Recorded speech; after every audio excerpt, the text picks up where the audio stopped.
Vamos fazer a leitura de alguns versículos neste capítulo 6 de Deuteronômio, a partir do verso 1 mesmo, a partir do verso 1. Diz aqui o texto: Estes, pois, são os mandamentos, os estatutos e os juízos que mandou o Senhor teu Deus te ensinassem, para que os cumprisses na terra a que passas para a possuir, para que temas ao Senhor teu Deus e guardes todos os seus estatutos e mandamentos que eu te ordeno, tu e teu filho, e o filho de teu filho, todos os dias da tua vida, e que teus dias sejam prolongados. No verso 4 diz assim: Ouve, Israel, o Senhor nosso Deus é o único Senhor. Amarás, pois, o Senhor teu Deus de todo o teu coração, de toda a tua alma e de toda a tua força, ou de todo o teu entendimento. Estas palavras que hoje te ordeno estarão no teu coração. Tu as inculcarás a teus filhos e delas falarás assentado em tua casa e andando pelo caminho, e ao deitar-te e ao levantar-te. Também as atarás como sinal na tua mão e te serão por frontal entre os olhos, e as escreverás nos umbrais de tua casa e nas tuas portas. Amém. Então vamos orar. Senhor nosso Deus e nosso Pai, estamos aqui diante do texto sagrado da tua palavra, que o Senhor possa estar norteando todo o nosso pensamento e imprimindo em nossos corações a tua verdade, e que ela jamais saia de nossos corações, de nossas vidas, e que jamais venhamos nos apartar delas. Oramos em nome de Jesus. Amém. Quando nós olhamos aqui para este texto, que é um texto grande, e vamos ler talvez mais 2 textos, nós podemos aqui extrair deste texto alguns ensinamentos para a nossa vida prática, para a nossa vida cotidiana, para a nossa vida enquanto cristãos. Aqui tem muitos ensinamentos, muitas coisas boas que nós precisamos colocar em prática na nossa caminhada até o último dia, até a volta do Senhor Jesus. E para falar na volta de Jesus, saibam, e os irmãos já sabem, que Jesus está voltando. Falta pouco para ele voltar. Os sinais estão aí, a gente estava conversando antes do culto, e muitas coisas aconteceram, muitas coisas estão acontecendo, e outras estão para acontecer. Está próxima a volta do Senhor, do Messias, do Messias de Israel, o nosso Messias tão esperado. Mas aqui, olhando para esses textos, nós olhamos que há uma ordenança aqui no versículo 4, onde o texto diz, o próprio Senhor Deus falando a Moisés, antes do povo entrar lá na terra prometida, uma palavra contundente, enfática de Deus para Moisés, e também para que Moisés falasse à nação de Israel, e para que esta ordem de Deus, esse mandamento de Deus, ficasse no coração da nação de Israel. Então aqui no versículo 4, nós olhamos aqui e vemos, o texto diz: ouve ou ouça, Israel, o Senhor, nosso Deus, é o único Senhor. Esta é uma verdade que Deus queria imprimir na mente e queria imprimir no coração do seu povo, da sua nação. Por que isto? Porque é um contexto onde as nações não eram monoteístas, as nações não adoravam a um Deus único enquanto pessoa e único enquanto o único Deus. As nações eram politeístas, elas adoravam muitos deuses. E quando nós olhamos a situação do nosso pai da fé, de Abraão recebeu uma ordem do próprio Deus de que ele saísse de onde ele morava, da terra dos seus parentes, da terra da sua parentela, e que ele fosse para uma terra distante, que o Senhor mostraria para ele qual seria esse lugar, qual seria esta terra. Mas o fato é que Abraão vivia num ambiente, vivia numa cultura politeísta, numa cultura de muitos deuses, uma cultura idólatra. E Deus queria marcar o seu povo, Deus queria trazer esta consciência ao seu povo, de que Ele é o único Deus, Ele é o único Senhor, Ele é uma pessoa só, é um Deus só, não é muitos deuses, ou não são muitos deuses, e que Ele é o Senhor absoluto de todas as coisas.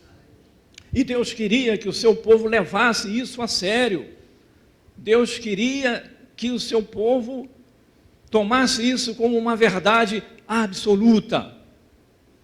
E daí o Senhor próprio Deus fala ao seu povo, fala a Moisés, traz essa palavra para Moisés.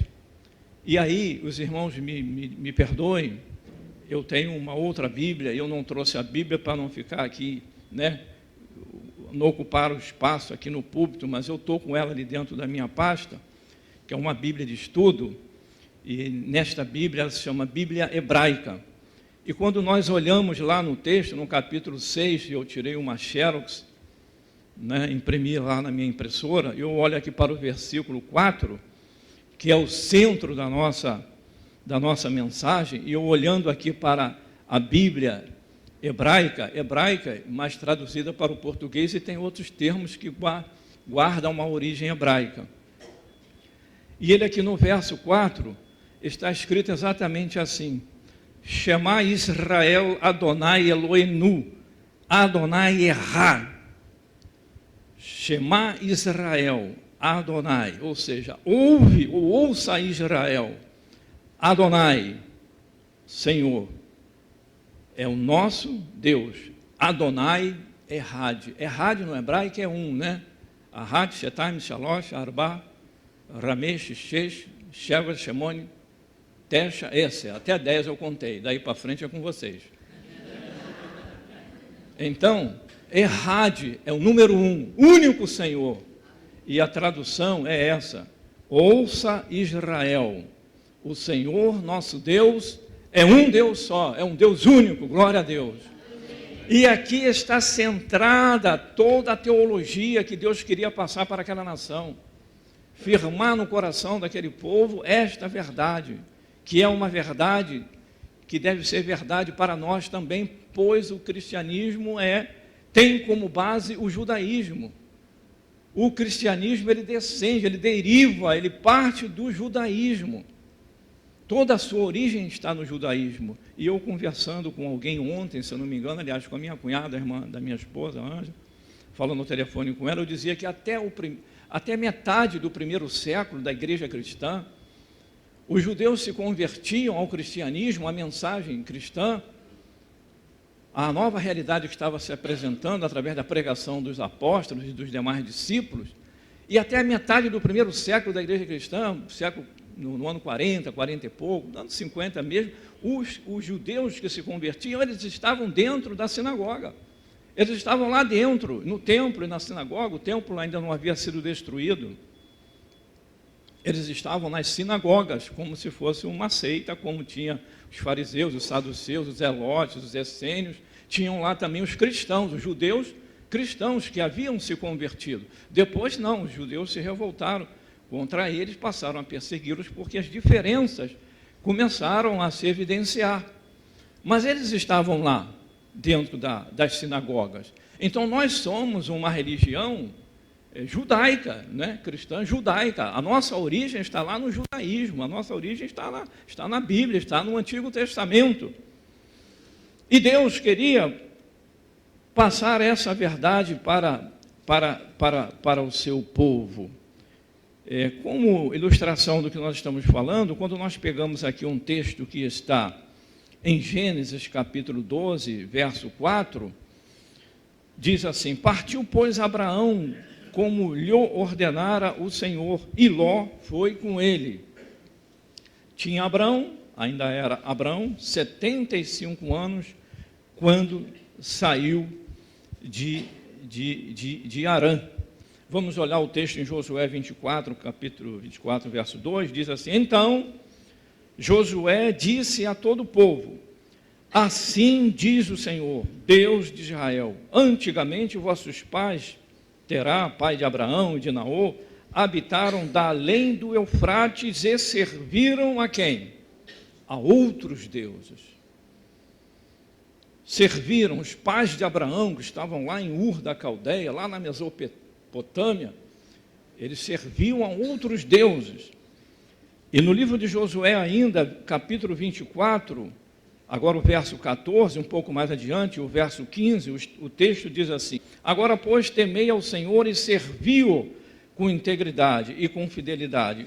Joguem fora, deitai fora os deuses aos quais serviram vossos pais da além do Eufrates e no Egito, e servi ao Senhor, porque se vos parece mal servir ao Senhor, escolhei hoje a quem servais, se aos deuses a quem serviram vossos pais, que estavam da além do Eufrates, ou aos deuses dos amorreus. Vocês precisam decidir a quem vocês querem servir. E Josué assumiu a sua posição: eu e a minha casa serviremos ao Senhor. Esse termo, essa expressão, essa linha, ouve Israel, o Senhor nosso Deus é o único Senhor, ou lá no hebraico, Shema Israel, Adonai Elohenu, Adonai Errad, ela se tornou um lema da nação de Israel, se tornou uma verdade absoluta para a nação de Israel, e assumiu um significado e uma importância muito grande, a ponto de isso se tornar um hino, um cântico que identifica a nação de Israel. Eles se identificam com essa expressão, com esse cântico. Isso se tornou uma identidade e também uma promessa que o próprio cântico em si demonstra. O povo de Israel demonstra para Deus a sua promessa de fidelidade a Deus e de obediência a Deus. E nós extraímos esses ensinamentos para nós, para mim e para você. Nós precisamos nos identificar com o nosso Deus. Nós precisamos nos identificar com o nosso Deus. E precisamos ser fiéis ao nosso Deus. E precisamos andar em obediência ao nosso Deus. Este cântico, esta frase, esta expressão, ela é conhecida como o Shema. Quem já ouviu essa expressão, Shema? Algumas pessoas não só ouviram, mas sabem o que eu estou falando. O Shema. O Shema para Israel, ela tem esse significado muito forte, porque para a nação de Israel, não só para a nação de Israel, naquele tempo, naquele momento em que o povo estava sendo reunido para entrar na terra de Canaã, não. O Shema para a nação de Israel ainda é válido nos dias de hoje. Nas sinagogas judaicas, os judeus se reúnem e eles, nos seus rituais, eles cantam o Shema. E ainda nos dias de hoje, nós vamos falar aqui um pouquinho mais adiante, daqui uns 5 minutinhos, que eles trazem um Shema lá nos seus tefilins, lá nos seus mezuzás, nas portas das suas casas. E esta semana eu estive na segunda-feira e estive ontem. Na segunda-feira eu estive numa sinagoga judaica, e aí, né, a barba eu já tenho. E aí faltaram alguns elementos, né? O kippah, né? Me arrumaram um kippah lá para eu colocar o kippah, e eu estive lá numa sinagoga judaica, até comentei com você, né, pastor Marcos? Estive lá. Por que eu estive lá na sinagoga judaica? Não que eu queira que eu esteja me convertendo ao judaísmo, não. É porque a Ângela, ela tem uma sobrinha que é filha da irmã dela, de uma das irmãs, e a sobrinha dela se casou com um judeu, casou-se com um judeu.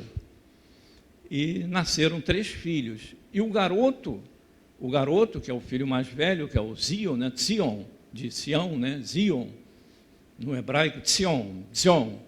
Então, ontem, no sábado, foi o dia do Bar Mitzvah do garoto, que é a entrada dele na comunidade judaica, né? E na segunda-feira foi o ritual da colocação dos tefilins, que eles usam, né, no braço e na testa. e que eu, antes de ir lá, isso aqui, a gente já tinha falado sobre isso lá na nossa igreja, né? Então, eu estava lá na segunda-feira, e a minha sobrinha, né, que é a sobrinha por adoção, que é a sobrinha dela e também é minha sobrinha, ela não convidou nem as tias, ela falou: tio, eu só chamei o senhor, porque eu sei que o senhor gosta disso. E lá eu estava. Aí fui na segunda-feira e ontem a família toda estava lá para presenciar a cerimônia do bar mitzvah do garoto, quando completa 13 anos, da menina é o bat mitzvah, que é aos 12 anos, que a mulher sempre é mais madura, é muito mais madura do que o homem. Amém, Jesus? Amém. Então agora eu vi os sorrisos aí no rosto das irmãs, glórias a Deus, né? As mulheres sempre na frente dos homens, lutadoras, guerreiras, batalhadoras, não é? Inteligentes e seguram a barra, seguram a onda, elas que lutam, elas que vão na batalha e estão muito mais equilibradas do que os homens e muito mais tudo do que os homens. O que sobrou para o homem, né, pastor? Tomar conta da esposa, que ele falou. Então, esse Shema, e ontem na cerimônia cantou-se o Shema lá, Shema, a gente vai tocar aqui no final da pregação. Na segunda-feira cantou também o Shema lá. Esse Shema, para os judeus, né, ele era e ainda é uma declaração de fé central, importantíssima para eles, afirmando eles a sua crença no monoteísmo, no Deus único, no único Senhor. E era e ainda é um cântico que identifica, e uma expressão que identifica os judeus. Esse Shema, né, o Shema que eles chamam, ele envolve 3 porções. Tem alguns textos que não somente esse texto que nós lemos um dos textos, mas há outros textos que fazem parte do Shema, dessas orações, né? Um deles nós lemos na íntegra, Deuteronômio 6, do verso 1 ao verso 9 aqui, mas poderíamos ir até o verso 11, na verdade. Há outros 2 textos que eu vou ler rapidamente, não vou fazer comentário, porque eles se complementam a esse primeiro texto, mas eu quero dizer que cada texto desse, eles chamam de paraxá. Alguém já ouviu falar paraxá? Paraxá é uma porção da Bíblia, é uma divisão da Bíblia, como se fosse um texto, né? Então, cada leitura lá na sinagoga, eles chamam de paraxá ou parxá ou paraxate. Então, ontem nós estivemos lá e eles leram um texto até que estava em Deuteronômio, né? Deuteronômio, capítulo 20, não lembro o capítulo, eles leram lá um texto do livro de Deuteronômio. Então, o Shema, ele é para a nação de Israel, ele é para a nação de Israel, constitui a sua base principal, mais importante da sua fé. Ela se resume àquilo ali. Os judeus, eles seguem o mandamento, de dizer todos os dias, eles teriam que dizer, e muitos dizem, é como nós, cristãos, quantas coisas nós devemos fazer e não fazemos. Nós precisamos ler a Bíblia todo dia, mas será que nós lemos a Bíblia todo dia? Nós devemos orar todos os dias, mas será que nós temos essa prática de orar todos os dias? Nós precisamos e devemos jejuar algumas vezes, é claro, com algumas observações, algumas questões, né, de limitação médica, etc., que a gente tem que ter cuidado. Mas o cristão, ele precisa ter a prática de jejuar. São coisas que nós precisamos fazer e devemos fazer, e sabemos que precisamos fazer e que devemos fazer, e que é bom para nós, e que Deus requer de nós isso. No entanto, muitas vezes não fazemos. Os judeus, eles sabem que tem que fazer isto. É uma cultura deles, é uma tradição deles, e com base na Bíblia. No entanto, nós sabemos que nem sempre acontece isso. mas eles têm a cultura de recitar o Shemar ao deitar-se e ao levantar-se. Todos os dias, ao deitar-se, eles têm um momento de oração deles, e ao levantar-se, eles têm o outro momento de oração. Quando nós olhamos aqui, olha a sua Bíblia, no verso 7, finalzinho do verso 7, tu inculcarás estas palavras a teus filhos e delas falarás assentado em tua casa, e andando pelo caminho, e ao deitar-te e ao levantar-te. Essas orações que eles fazem ao deitar-se ou ao anoitecer, eles chamam de arvit. Arvit. E as orações que eles fazem ao levantar-se todos os dias pela manhã, eles chamam de shaharit. Shaharit ao levantar-se, e as orações da noite são os arvit. E nós precisamos também não fazer os arvites ou os shaharites que os judeus fazem, mas aqui é um ensinamento para nós que nós devemos nos disciplinar e orarmos pelo menos ao deitar e pelo menos ao levantar. É o ensinamento que nós queremos estar extraindo do texto. Ah, mas eu não sou judeu. Não precisa brigar comigo não, irmão. Fique tranquilo, você não é judeu nem eu, e nós não estamos nos convertendo ao judaísmo, não. Nós estamos extraindo ensinamentos da palavra de Deus que são válidos para os judeus e são válidos para nós também. Não vamos fazer o shaharit, nem vamos fazer o arvit. Essas são orações que eles fazem lá, segundo as suas tradições e segundo as suas culturas. Mas nós precisamos, à semelhança deles, fazermos as nossas orações, tanto pela manhã quanto pela noite também.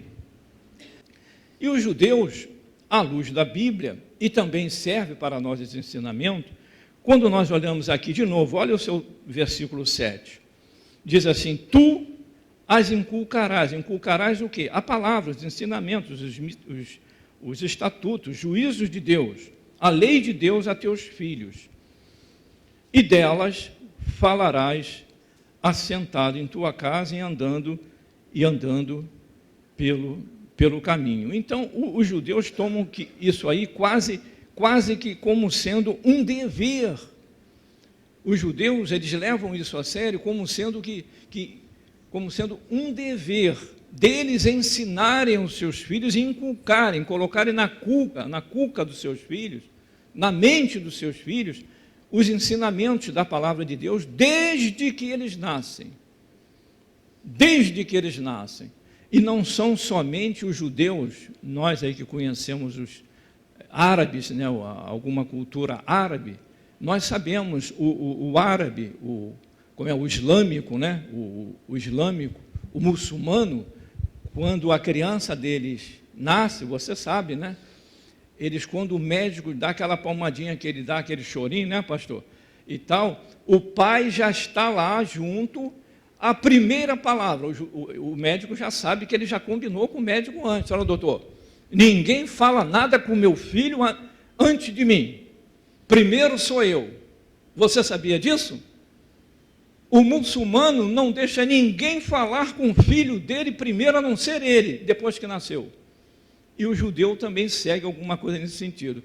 Quem fala é o seu pai para a criança. O que ele está fazendo? Inculcando na cabeça da criança, desde o primeiro momento, a sua religião, a palavra que eles julgam como sendo a palavra de Deus, só que nós sabemos que não é, mas para eles é. E os judeus também seguem o mesmo caminho. E o brasileiro, quando a criança nasce, o que o brasileiro faz? Ele vai lá no hospital, na maternidade, e leva a camisa do Vasco para a criança. Você vai ser vascaíno. Que desgraça.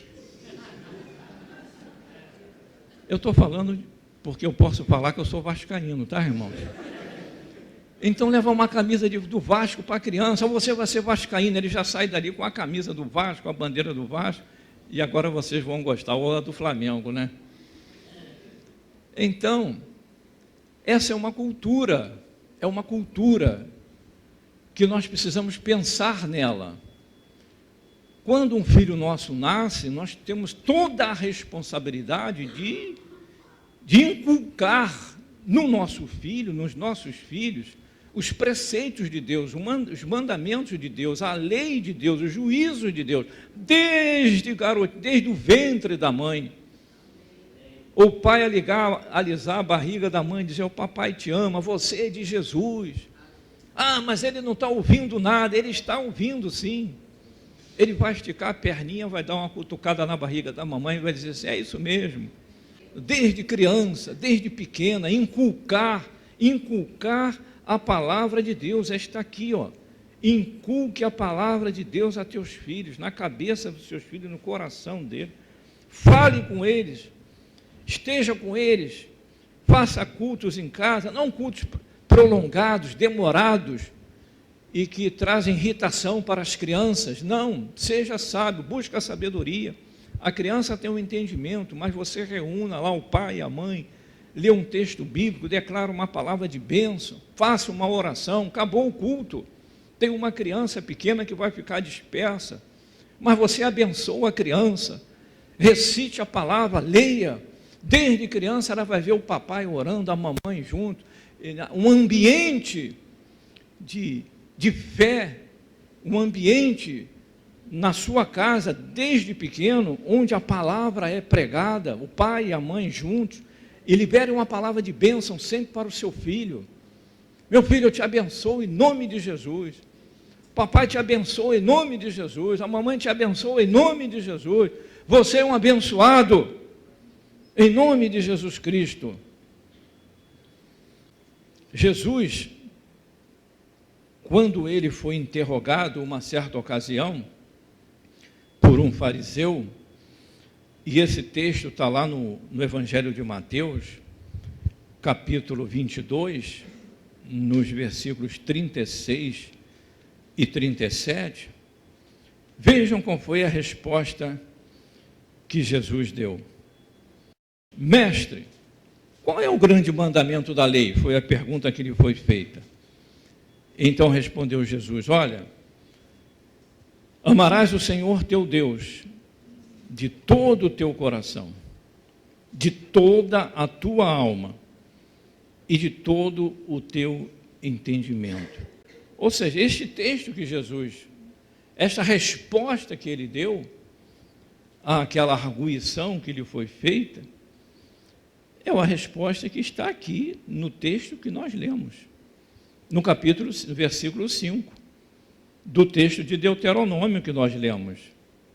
Deuteronômio 6,5, voltando: amarás, pois, o Senhor teu Deus de todo o teu coração, de toda a tua alma e de toda a tua força, ou de todo o entendimento. Jesus, quando foi interrogado por aquele fariseu, a resposta que ele deu foi essa: de acordo com a palavra, de acordo com o texto do Antigo Testamento, que ele era seguidor e guardava também, enquanto homem e até mesmo enquanto Deus. Ele é o autor da palavra, mas enquanto homem ele guardava os mandamentos, ele guardava a lei. O Shema estava no seu coração também. Os judeus, eles fazem essas coisas, e muitas coisas que eles fazem ficam, muitas delas, algumas não, é claro, mas muitas delas ficam somente como práticas rituais, tradições,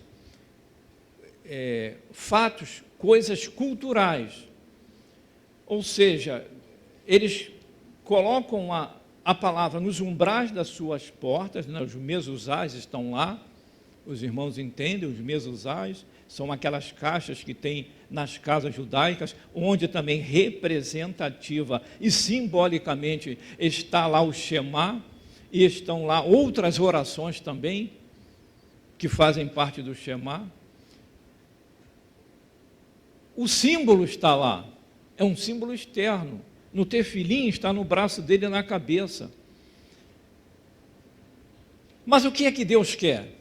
Deus quer que os seus mandamentos e as suas leis, os seus estatutos, os seus juízos, a sua palavra, esteja gravada não somente no umbral de uma porta, numa caixa ou num braço, simbolicamente na minha testa, mas que aconteça algo muito além do que isto, ou seja, que esteja gravado em nossos corações.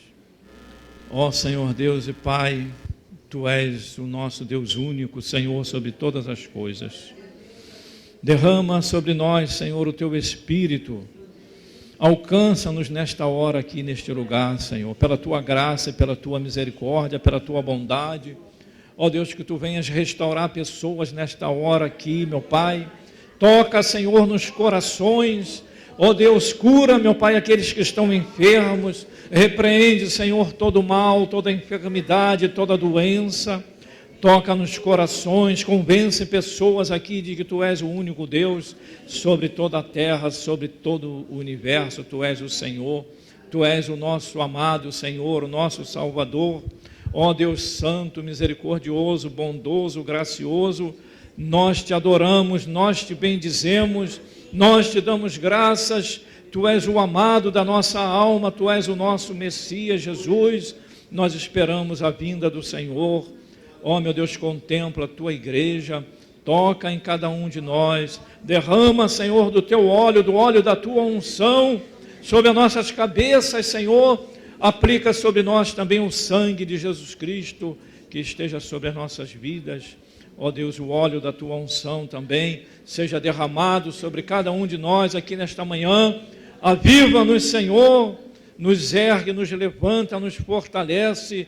Ó Deus, nos dê uma semana abençoada, uma semana de vitória. Abençoa a nossa casa, os nossos parentes, os nossos familiares. Abençoa, meu Pai, a nossa parentela. Abençoa o nosso trabalho secular. Ó meu Deus, nos abençoe. Muito obrigado por esta manhã. Muito obrigado pela Tua palavra. Muito obrigado pela vida que o Senhor nos deu. Muito obrigado pelo perdão dos nossos pecados. Em nome de Jesus. Amém. Que Deus nos abençoe.